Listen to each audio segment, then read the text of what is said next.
welcome to the deep dive. Today we're going to be looking at chlamydial urogenital infection. Yes. And might seem kind of routine at first glance, but Right. For our medical microbiologist listeners out there, Yeah, I think there's always something new to discover, for sure. especially when we're using sources like the World Health Organization Aware book Absolutely. on antibiotics and focusing on the Access, Watch, and Reserve chapters. Right.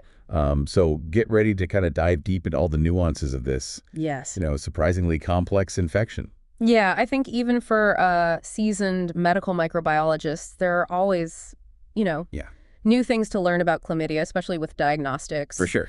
And, global impact of it all. Right. So let's start with maybe just a little refresher. Okay. What exactly is a chlamydial urogenital infection? So it's an infection of the urogenital tract. Okay. Caused by the bacterium Chlamydia trachomatis. Right. And this bacterium is fascinating because it has a unique biphasic life cycle. It shifts between these infectious elementary bodies and then replicative reticulate bodies within the host cells. Okay. And that has, significant implications for pathogenesis and treatment as. Right. So that's like our textbook definition. Yeah. But how does this actually manifest like in the real world? Right. What should medical microbiologists be looking out for clinically? Well, so that's where things get a little tricky. Okay. One of the big challenges with chlamydia is that it's often asymptomatic, Right. especially in women, Yeah. which means they can have it and spread it without knowing. Right. And then when symptoms DO occur, they can mimic other STIs. Oh. So it's very important to get accurate diagnosis. Yeah. So it's kind of a chameleon in a way. It is. So what are the typical symptoms that we might see? Well, in men, the most common presentation is acute urethritis. Okay. And so that can look like a clear urethral discharge. Got it. And dysuria, Okay. which is pain during urination. Mm-hmm. And now for women, it can be a little bit more diverse. Okay, some may experience abnormal vaginal discharge or dyspareunia, painful intercourse, Got it. or dysuria. Right. And others might even have lower abdominal pain or pelvic tenderness, which could signal a more serious complication. Right. So you mentioned it can look like other STIs. Yeah, Does that complicate things when you're actually in the lab trying to diagnose? absolutely. Okay. Like chlamydia and gonorrhea, for example, Yeah. often have overlapping symptoms, so it's really important to use lab tests Got it. that can differentiate between the two. So let's talk about the test. Okay. What is the gold standard for diagnosing chlamydia in the lab?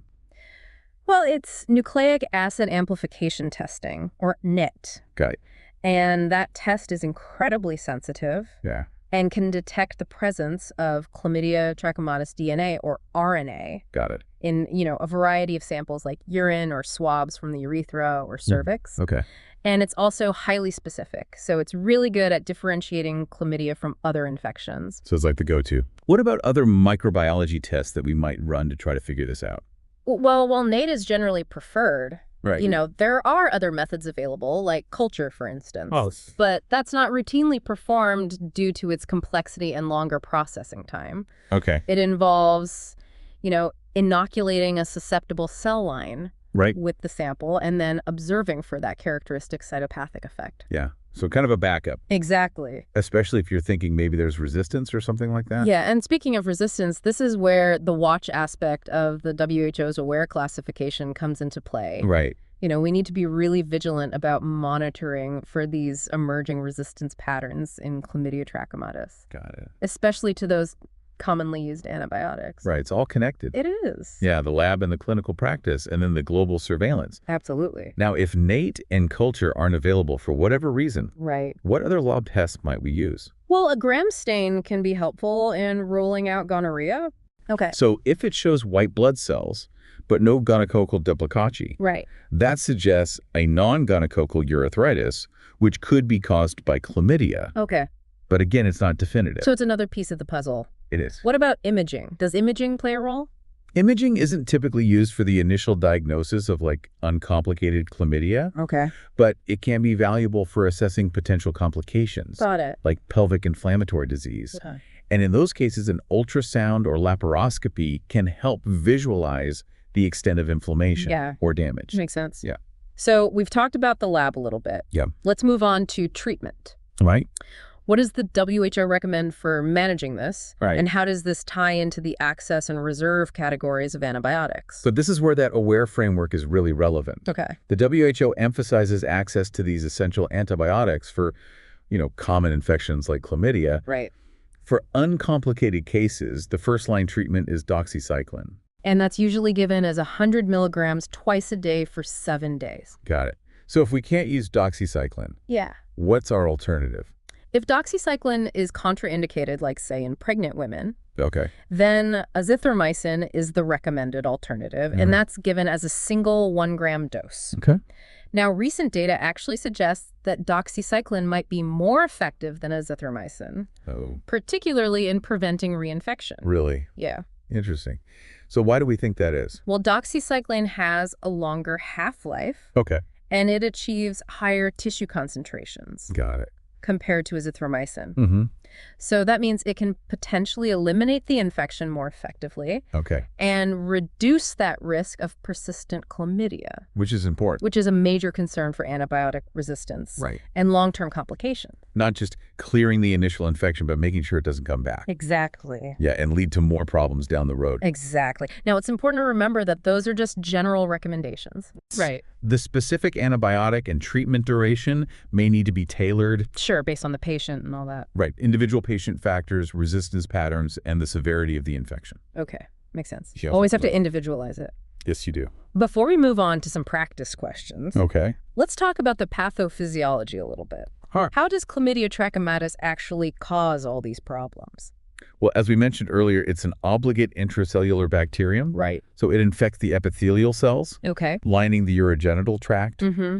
And it really targets the columnar epithelial cells Okay. of the urethra in men and the cervix in women. Got it. And then once inside, it goes through that unique life cycle, Right. transforming from those infectious elementary bodies to those replicative reticular bodies. And what happens? So how does that life cycle actually cause the problems? So the replication of Chlamydia trachomatis inside those cells triggers an inflammatory response. And that inflammation causes many of the clinical manifestations that we talked about. Got it. The urethritis, the cervicitis, and that discharge. So it's not just the presence of the bacteria. Right. It's our body's response to it Exactly. that causes the problems. And in some cases, that inflammation can spread beyond the initial site of infection, Okay. leading to more serious complications. Right, like PID Exactly. or epididymitis. Right. So it's important to catch it and treat it.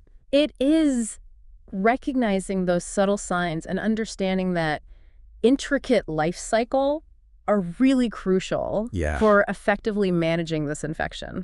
Okay, so we've talked about the definition, the clinical presentation, lab tests, the microbiology a little bit, and the pathophysiology. Yes. Are you ready to test your knowledge with some questions? I am. Let's do it. Okay, question number 1. What is the gold standard diagnostic test for chlamydial urogenital infection? Well, the gold standard for diagnosing that is NAAT. You got it. Or nucleic acid amplification testing. It's super sensitive and specific. It is. So it's really revolutionized how we diagnose it. Absolutely. Okay, question number 2.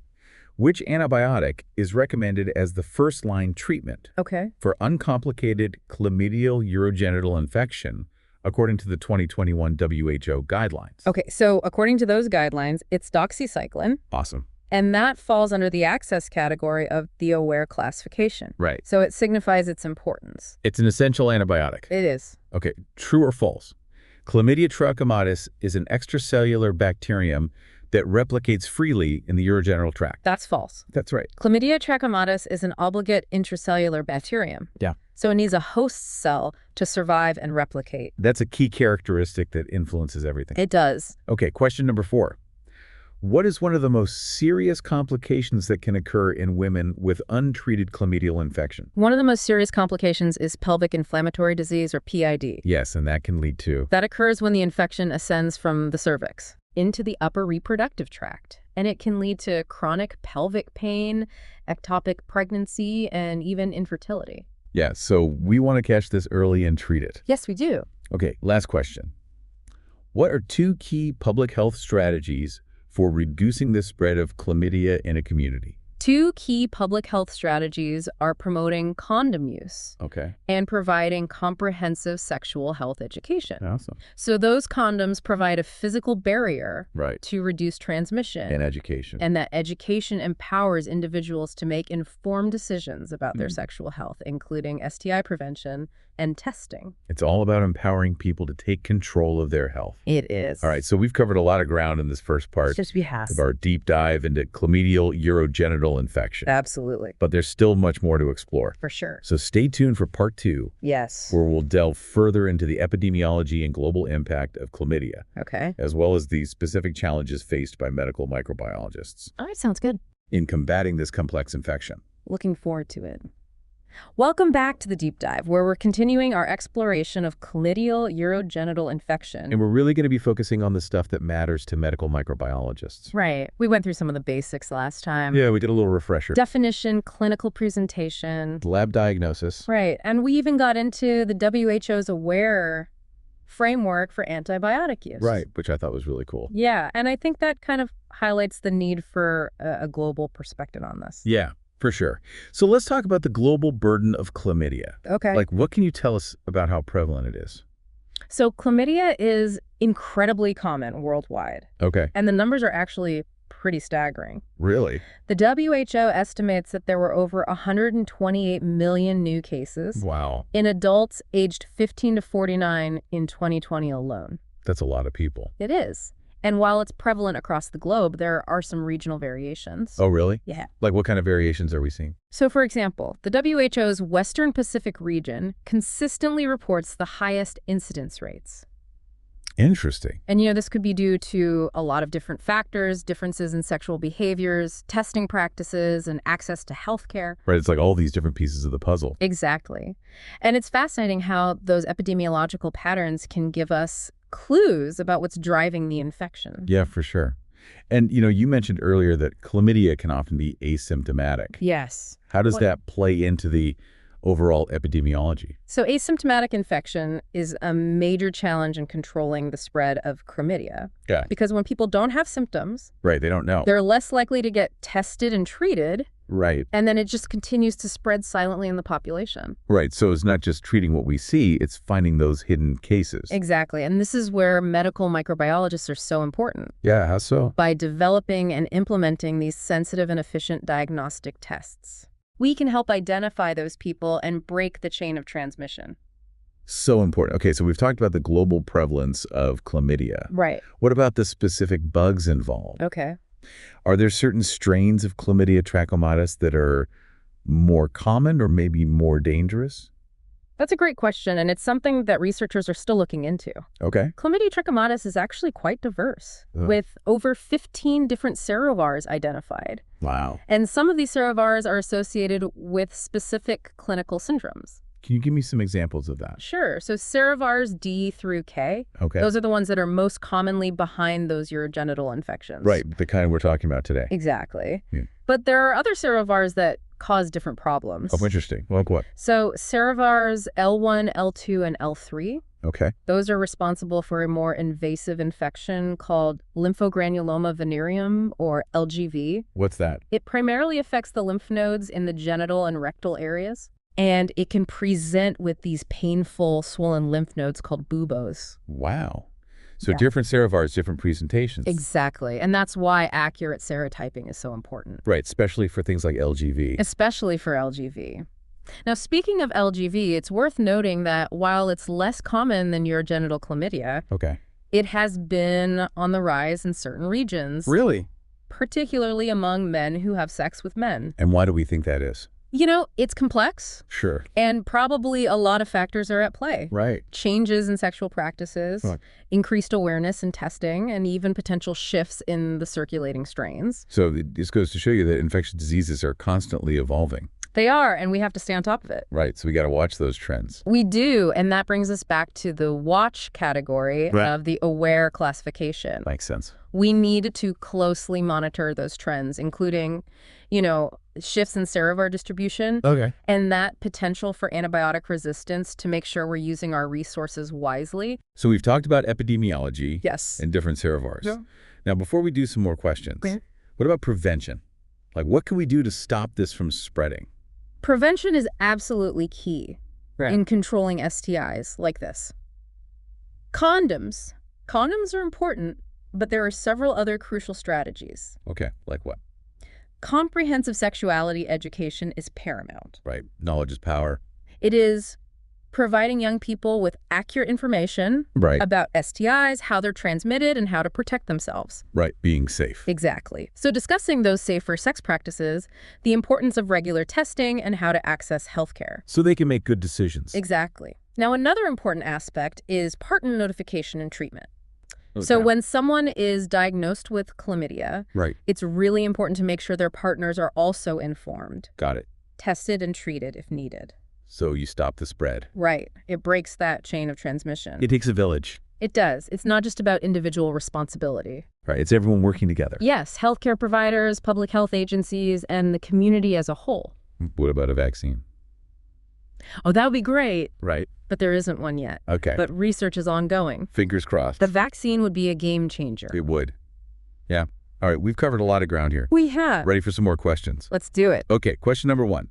What specific serovars of Chlamydia trachomatis are most commonly associated with LGV? So the serovars most commonly associated with LGV are L1, L2, and L3. You got it. And those tend to cause a more invasive infection than the ones that cause that typical urogenital chlamydia. So important to know the difference. It is. All right, what's next? Which region, reported by the WHO, consistently has the highest incidence rates of chlamydia? So the region with the highest incidence is the WHO's Western Pacific region. That's right. Okay, true or false? Asymptomatic infection is a major contributor to the spread of chlamydia within a population. That is true. It is, because you don't know you have it. Right, and you can spread it without knowing. All right, question number 4. What is one of the key benefits of doxycycline compared to azithromycin in treating chlamydia? So doxycycline has a longer half-life, and it reaches higher tissue concentrations. Right. And that can lead to more effective eradication of the infection and a lower risk of reinfection. That's why it's usually the preferred treatment. It is. Okay, what's the last one? Okay, last one. What is one essential public health strategy for preventing the spread of chlamydia besides promoting condom use? So besides condoms, comprehensive sexuality education is crucial. Yes, it is. Because it provides individuals with accurate information about STIs and safer sex practices. Exactly. So we can all make good decisions. Exactly. I think we did. We did. We covered a lot in this part. We did epidemiology, different serovars. Prevention. And the importance of working together. Yep. Welcome back to the final part of our deep dive into chlamydial urogenital infection. We've gone from, the microscopic world of Chlamydia trachomatis all the way to the global impact of this infection. Yes. But before we wrap up, I think it's important to kind of reflect on what this all means for medical microbiologists. I agree. We've covered so much. Right. Lab diagnosis. Yeah, asymptomatic infection, all that. But how does all of this knowledge actually translate to real-world practice for, the people on the front lines? Right. Like, what are the key takeaways that medical microbiologists should be thinking about when they're dealing with chlamydia? Well, I think first and foremost, it's important to recognize that chlamydia isn't just this static thing. Right. It's a dynamic infection that's always evolving. Yeah, it's always changing. There's this complex interplay between, the bacteria, the host's response, and then all of these societal influences. So we can't just assume we know everything? No, we have to stay updated. Right. Got to keep learning. On the latest research and adjust our approaches as needed. And that includes, those emerging trends in antibiotic resistance. Absolutely. We talked about. While doxycycline and azithromycin are the recommended treatments right now. Right. That could change. Yeah. We need to be monitoring those resistance patterns. Like the WHO's WATCH category. Exactly, in the AWARE framework. And as medical microbiologists, we have a responsibility to be part of those surveillance efforts. Report what you're seeing. Report any unusual resistance patterns and, contribute to developing new treatment strategies. So we're not just reacting. Right. We're being proactive. Exactly. And beyond resistance, there are other areas where we can have a big impact. Like what? Well, for example, developing rapid point-of-care diagnostic tests. Oh, that would be huge. It would revolutionize screening and treatment. Especially in places that don't have a lot of resources? Especially in those settings. Imagine if anyone anywhere could get tested quickly and easily. That would be incredible. It would, and that's just one example of how medical microbiology is evolving to meet these challenges. So you mentioned chlamydia as a dynamic and evolving infection. Yes. Can you talk a little bit more about that? Like what specifically is still evolving? Well, one area is the genetic diversity of Chlamydia trachomatis. Okay. We already talked about all the different serovars. Right. And how they cause different problems. But new strains are always popping up. Oh, wow. And some of those might be more virulent or resistant to antibiotics. So it's like an arms race. It is. Yeah. We're constantly trying to stay ahead of the bacteria. Wow. It's a lot of pressure. It is, but it's also exciting. Right. And challenging. It is. And another area that's evolving is our understanding of the long-term consequences of this infection. Right. We've been talking about the acute stuff. Right. But there's more and more evidence showing that chlamydia can have lasting effects on reproductive health. Even after treatment. Even after treatment. That's scary. So what kind of long-term problems are we talking about? Well, for women, chronic pelvic pain, infertility, and an increased risk of ectopic pregnancy are major concerns. Wow. And for men, there's some evidence suggesting a link between chlamydia infection and prostate cancer. Really? Although more research is needed to confirm that. So it's not just about getting rid of the infection. We also have to think about those long-term risks. Exactly. So we've covered so much in this deep dive. Microbiology, epidemiology, diagnosis, treatment, the evolving nature of chlamydia. It's been a lot. It has. But I want to leave our listeners with a question. Okay, well, I love a good question.